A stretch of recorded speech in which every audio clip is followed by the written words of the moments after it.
and this is Your Last Meal, a podcast about famous people and the stories behind the foods they love most. Today on the program, we explore the last meal of one of my favorite authors. Hello. Hey, is this Mary? Yes, it is. We have an interview. Yay. Yay! Yay! I'm so excited to be chatting with you. It's a good one, too. Mary Roach writes brilliant nonfiction books about science. And she has a special gift for making science writing appealing to everyone by humanizing and humorizing topics like war, the human digestive system, and corpses. I feel like everybody has this if you're a reader. There is a book in your life that you recommend to everyone. A book that you think about for years and you talk about at every dinner party. And for me, that's Mary's book, Stiff. It's a book about what happens when you donate your body to science. A topic I never thought I would be interested in until I read it in Mary's words. And because Mary writes about science and Your Last Meal is about food, I found a guest who straddles both topics. Tom Ryan is a flavor scientist. He is the actual carbon human who invented stuffed crust pizza for Pizza Hut. And I was recruited to go to a small company in Oak Brook, Illinois called McDonald's.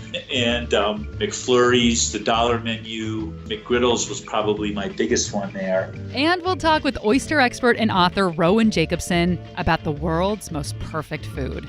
Is there any truth to oysters being an aphrodisiac? The scientific answer is none. And the real answer is yes, absolutely. Mary does massive amounts of research for all of her books, and she often inserts herself into interesting, crazy, gross, stinky, funny situations, all for the sake of storytelling. Could you talk about some of the studies that you and your husband have been involved in? Sure.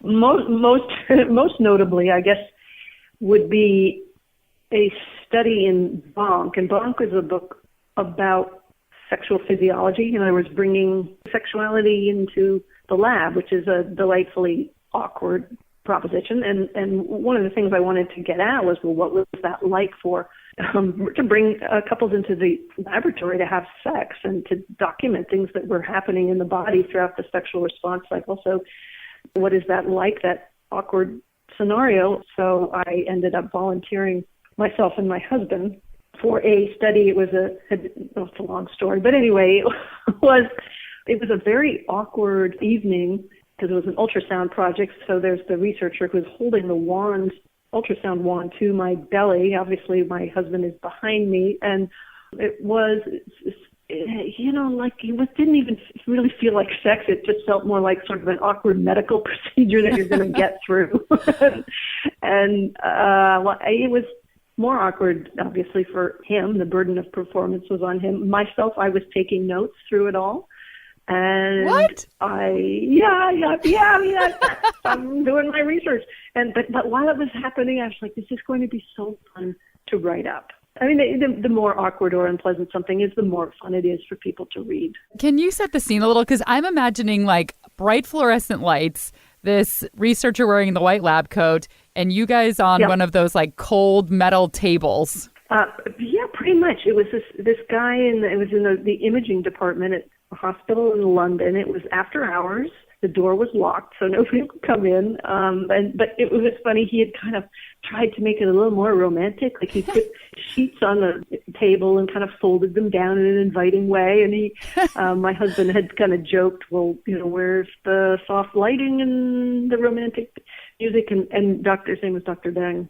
And he's like, oh, I'm sorry. And then he thought for a moment and he goes, oh, wait, on my laptop, I have the soundtrack to Les Mis. Oh, my God. I'm like, no, that's okay. That's really okay. And if you're going to have sex in front of a stranger in a lab coat, I would recommend Dr. Deng because he was quite neutral, just kind of attending to the different dials and knobs on the ultrasound machine and just very, very, very matter of fact. And were you guys totally naked? We were wearing those dorky little hospital johnnies that they give you. Like the little gown that's open in the back? Mm-hmm. Okay. Exactly. Yeah, exactly. And I had a pair of like ratty socks on. It was kind of cold in there. Not an attractive, alluring lingerie ensemble. It's very fitting that Mary and I discuss sex because the food that she chose for her last meal is one that ends up on every culinary aphrodisiac list. Okay, let's talk about food now. So what would your last meal be? Okay, well, I have a unique perspective on this because of stiff. I happen to learn that if you eat proteins, they're almost completely absorbed, and you don't have any leftover material, any roughage or fiber that you have to dispose of. And another thing I learned in stiff is that when you die, the anal sphincter relaxes and the contents would come out. And so I would prefer to have a meal that is like high protein, low residue, as they say, so that either I'm a tidy corpse. I'd like to be.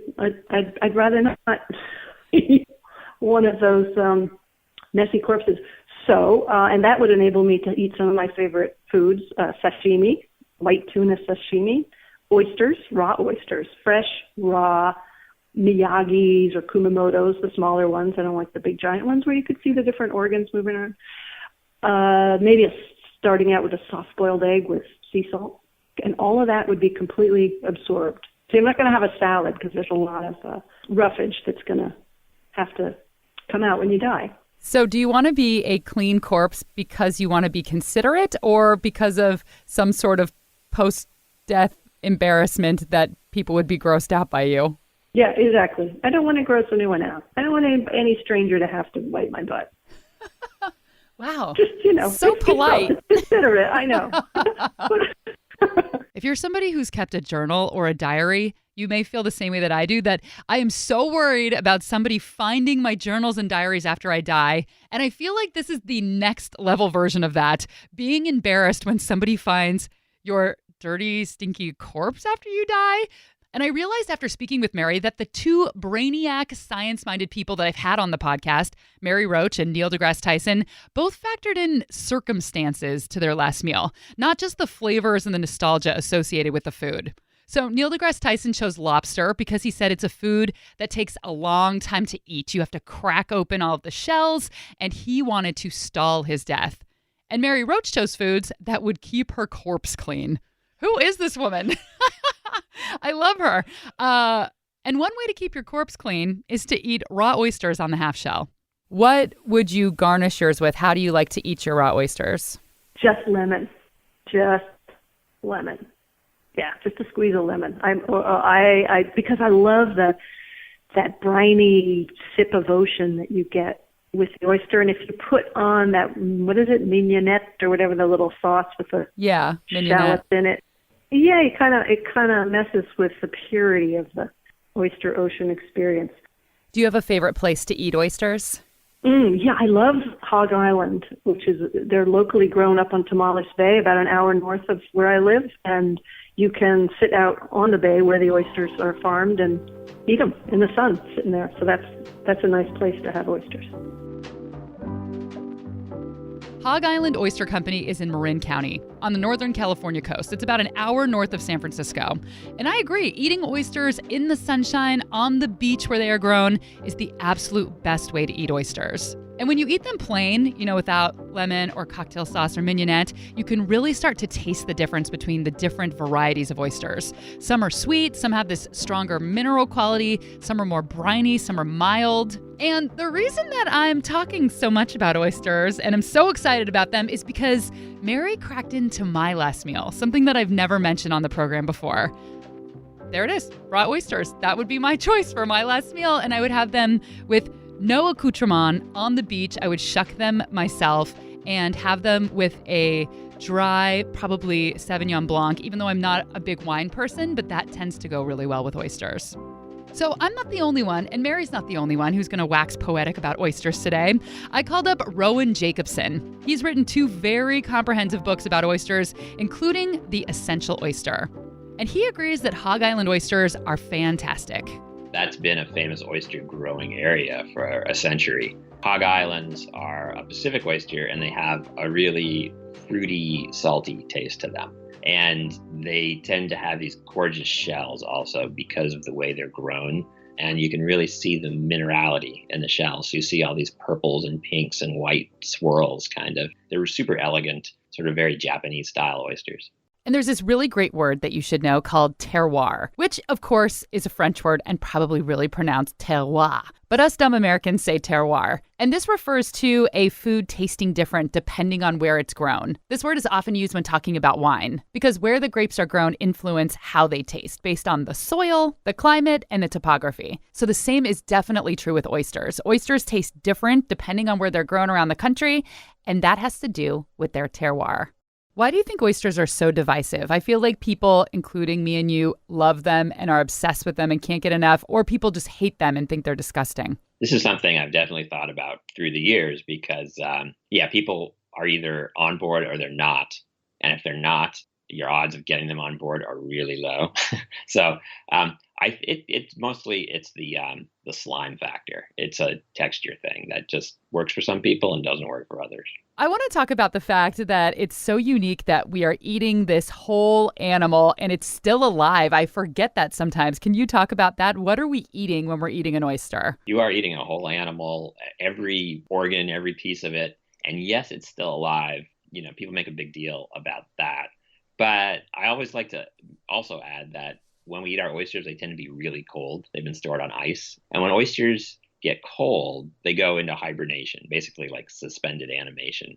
So they're alive, but they're definitely not conscious. I mean, they're never conscious anyway. There's no brain, but they have no clue what's happening. So they don't have a brain, but they do have a heart. And when you bite into one, it doesn't seem to be detectable in the way that you would be able to detect a heart or other organs of another bigger animal that you would eat.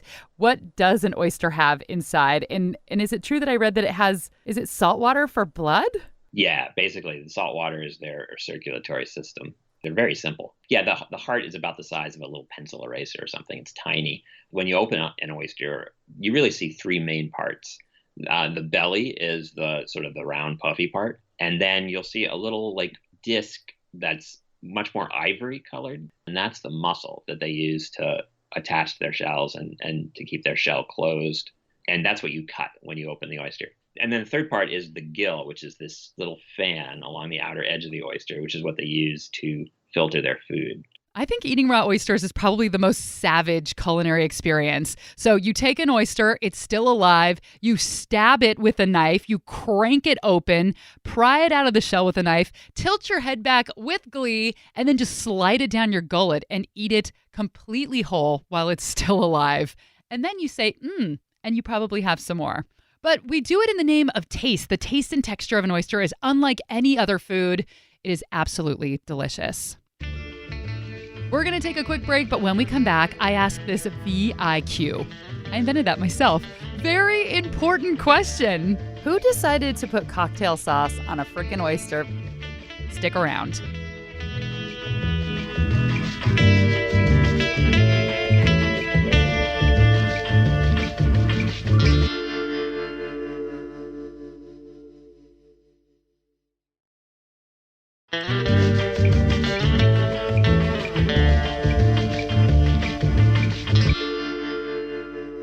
A cold, briny, just plucked from the beach oyster is one of the world's most perfect foods. I think so, Mary Roach thinks so, and oyster scholar and author Rowan Jacobsen thinks so. What do you think is the best way to dress an oyster or to not dress it? Yeah, don't dress it. Just straight up. If it's a really good oyster, it doesn't need anything. If it's like a pretty good oyster, then you can hit it with just a little squeeze of lime, I think. My favorite way to dress East Coast oysters, which have a very sort of briny beach flavor, is just with cracked pepper, a little grinding of cracked pepper. Because they're really salty, so you put a little cracked pepper. It's almost like a peppery potato chip. Who decided to put cocktail sauce on a frickin' oyster? Because, once you start eating them and you can really taste their real flavor, it just seems like such a waste of an oyster because you can't taste it anymore. Exactly. And that's what I say in my book. Like, cocktail sauce tastes great on a saltine cracker. You don't need the oyster in there. You can't taste anything with the cocktail sauce. But it was clearly somebody who wanted to cover up the taste of the oyster, either because they didn't like oysters or because they were serving some oysters that were seriously subpar. Let's talk about the history of people eating oysters, because it's definitely one of those foods that it's hard to open. It takes some practice to be able to shuck. If you didn't know what an oyster was and you were at the beach, you'd probably just think it was another rock or a shell. So who were the people that we know of who were the first to eat oysters, and when did they become popular? they've always been popular. I mean, since before recorded history, we actually have this archaeological evidence from the coast of South Africa that dates back to 164,000 years ago, which is pretty much when people were first becoming people. And it's a cave right on the coast. And what's in the cave is a bunch of shells and stone blades from knives and ochre, which is used for marking on walls or for marking on bodies. So basically, we have like this proto oyster bar from 164,000 years ago. So we know that people were picking shellfish off the coast and eating them right from the very beginning. And they've been popular ever since. So in more modern society, even, hundreds or thousands of years ago, was it always a luxury item? Was it something the poor would eat? I mean, recently I did an interview with someone where I learned that, lobster used to be something that they fed to prisoners. Right. Oysters, they have this weird sort of dual identity of white tablecloth food and poor food. So in New York, in fancy restaurants, you get served oysters with a lot of pomp and circumstance. But at the same time, you could go to the underground bars in the 1800s and eat oysters for a penny a piece. It was just what you did with your beer. They're kind of like the original bar snack because they're salty and they make you order more beer. So, and that's been true. Going back to Roman times, they still kind of had that dual nature. Let's talk about the aphrodisiac factor. How did oysters end up on this list? Is there any truth to oysters being an aphrodisiac? The scientific answer is none. And the real answer is yes, absolutely. That reputation also dates back to Roman times. And nobody's ever found any evidence like for why a particular nutrient or chemical would be an aphrodisiac in anything.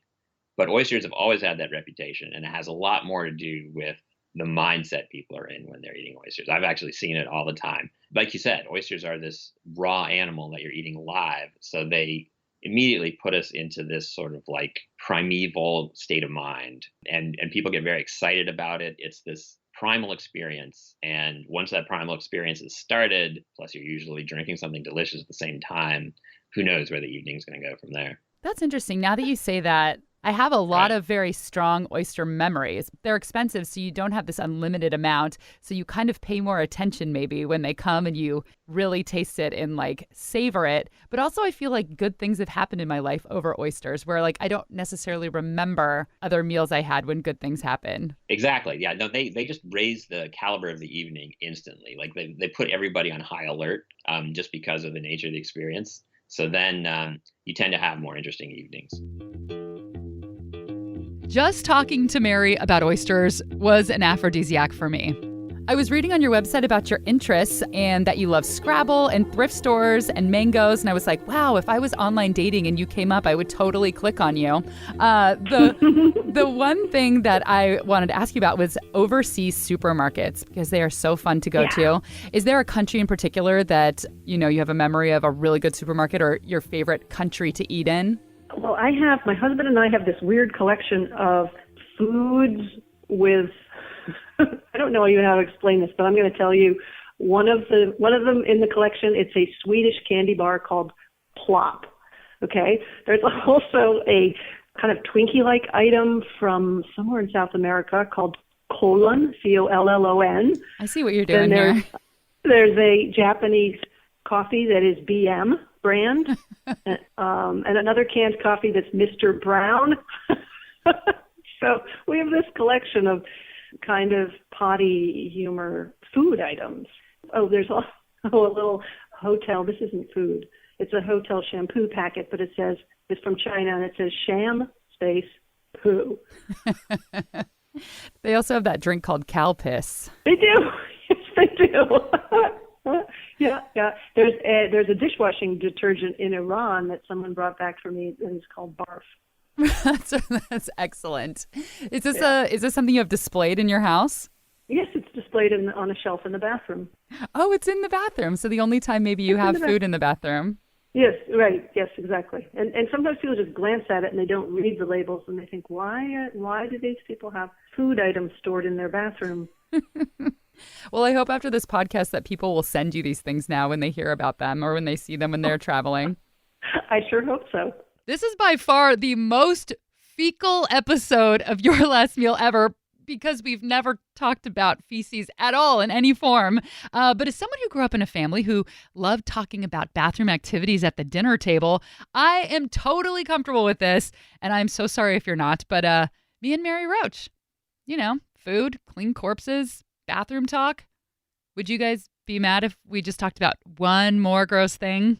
So there's a lot of gross in a lot of your books because things in the human body are gross. I mean, going from the fecal transplants in Gulp to, the cadavers in Stiff.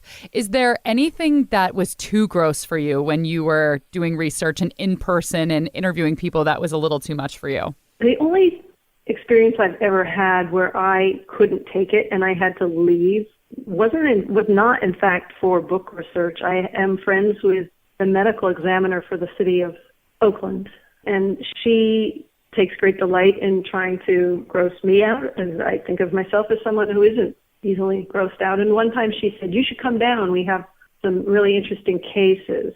And these were two bodies that had been found after a considerable length of time in warm weather. And I lasted about 30 seconds after the point where she cut the bodies open, as they do in an autopsy, and left the room gagging. So, yeah, there is a point at which even Mary Roach can't hack it. When we come back, I promise you, no more gross things. Instead, we will talk with the man, the myth, the legend, the guy who invented some of the most iconic fast foods of all time.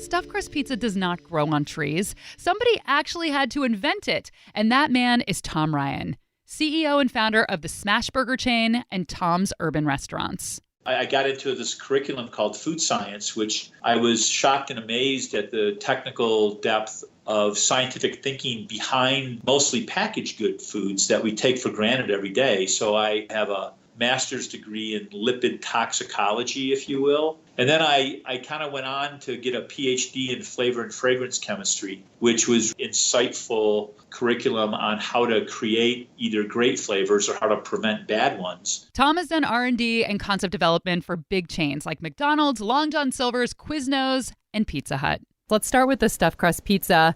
Where did the inspiration come from? And did you get to just come up with this yourself? Was this like an idea that came to you in the shower? Or do you have like a big team at a boardroom table? No, it doesn't. It never works the way people think it works, which is like some aha moment. It's a different process. So all these great things that I had the ability to manage and work on and develop all came from a business need within the brand. And in hindsight, they look like great product innovations, but they were really driven, almost all of them were driven to accomplish some void in any given brand's portfolio or some emerging opportunity that we saw in the marketplace that needed to be addressed. So let's talk about stuffed crust. In the days when stuffed crust was invented, Pizza Hut was known for two things, pan pizza and thin pizza. And they're not too thick, not too thin. What we call traditional pizza was a pretty weak offering. And all the growth in the marketplace was coming from places like Papa John's and Domino's and Little Caesars. And guess what? Their crust type wasn't pan or thin pizza. It was this traditional style pizza. And the market was already saturated. So the dilemma was, how do you get into this growth part of the business with something as basic as traditional pizza dough and make it differentiated enough to drive new interest, new excitement? How do you romance the familiarity of a traditional pizza? What I knew in my heart of hearts was two things. One, that the biggest value driver in pizza was the amount of cheese on the pizza. It was really cheesy. It was a great pizza. If it wasn't something I would buy twice. And that the most undervalued part of the pizza was the crust. Matter of fact, most pizza crusts either don't get eaten or do get eaten, but usually by somebody's dog. It's called the pizza bone, and they toss it to their dog. And so the moment of brilliance was, what if we took the most valuable part of a pizza, cheese, and figured out how to integrate it into the most undervalued part of the pizza, the crust, and end up with something really, really added value, differentiated, that changed the frame just enough for people to say, that's something I would be interested in. But it was that simple-minded architecture of taking a traditional pizza and putting cheese in the crust that made us break through. And it broke through so hard that in its first full year of revenue, it did $1.5 billion in sales on a company whose base sales were in and around $5 billion at the time. Even in a market totally saturated with traditional pizza, finding this innovative architectural hook that was really added value to consumers generated a tremendous amount of growth in the industry. And that's the background story of how stuffed crust pizza came to be. What I learned from talking to Tom is that food is a little bit of an afterthought. It is mostly a business decision. Creating new dishes is all about making money by tapping into the culinary psychology of Americans.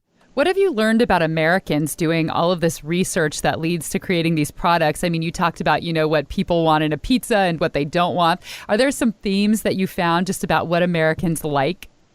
Yes. Burgers are still America's favorite food. Pizza's a very close second. Tacos are right there in third. And so that's easy to get your arms around. And those numbers don't change very much over time. I think the biggest thing I've learned over the course of my career is this notion of romancing something that's familiar, that Americans aren't really interested in adopting something totally new. They resonate more around having something that is primarily mostly understood and then finding a nuance that's really important to them that adds value. One of our most popular dishes at Tom's Urban is we do an Indian vindaloo taco. And it's really easy for people to get their arms around because they know what a taco is, they know what to expect when it shows up, they know how to eat it with their hands. But this whole Indian vindaloo thing, chicken taco, is something that makes them kind of go, wow, this is a taco I've never thought about before. And I think I like Indian food. I may already know I like Indian food, but it's a cheap ticket to find out in an architecture that's very comfortable. I think that's where the business opportunity are with the American market. Yeah, it seems like there's three components when you're talking about fast food in general. So you're looking at the innovation, the marketing, what's going to work, and then the actual chemistry of what you're creating. I want to focus on the chemistry. The thing that I always think of as someone who's not in your industry when I think of food science is chips. So I lived in Japan 6 or 7 years ago, and they just really do crazy things with chips. And I feel like we've just started doing this here in America where you can have biscuits and gravy flavored Lay's. But they would do every flavor. And you're like, how does this chip taste like clam chowder? That's crazy. How does it? How do you make flavors like that? So that industry is really interesting. It's understanding the nascent development of those flavors in their natural habitat, like what makes clam chowder. What are the dominant flavors in there, and what are the raw material that causes them, and then what is the processing that drives them? And then through what I would call generally modern chemistry, you can either create those same flavors or parts of them naturally and then build them on top of each other. And quite frankly, in a lot of cases, you can build them synthetically. And the trend, back in the early days of food science was that synthetics were okay. And now there's this big move back to as much natural as possible. That requires a lot more culinary thinking than just organic and biochemistry. So you basically tear apart the profile of clam chowder, clam flavor, and then there's these background notes of subtle onion, garlic, and potato that generally drives the rest of it. Mix that with salt, compound that, figure out how to spray dry it or other ways to process it into a topical and apply it to whatever vehicle you want, whether it's a chip or a cracker or whatever. And that's how you do it. I mean, it's simple in hindsight. It takes a lot of technology to do that, but that's quite frankly how it's done. I am not generally one for chemical-coated foods, but I have to admit, I am so amazed when you taste a chip and it actually does taste like clam chowder or it tastes like tandoori chicken. I am so in on this gimmick. I will eat chemical chips all day long. That was Mary Roach's last meal. Check out Mary's latest book. It's called Grunt, The Curious Science of Humans at War. Mary Roach also wrote Gulp, Spook, Bonk, and just when you thought she could only do one-name titles, Packing for Mars. You can find all of her work at maryroach.net. Thanks to Rowan Jacobsen, author of The Essential Oyster, and Tom Ryan, CEO and founder of Smashburger and Tom's Urban Restaurants. Theme music by Prom Queen. And you can find her music at promqueenmusic.com. This episode was produced by Aaron Mason and me.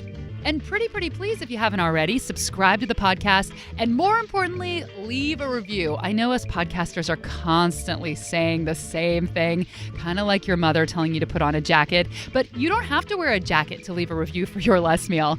But it helps the podcast get out to the masses, which keeps us on the air.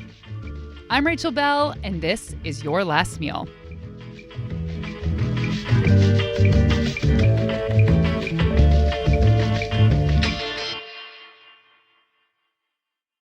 Just licked the microphone on accident, and no! I want to turn back time because that was so gross. You've been infected.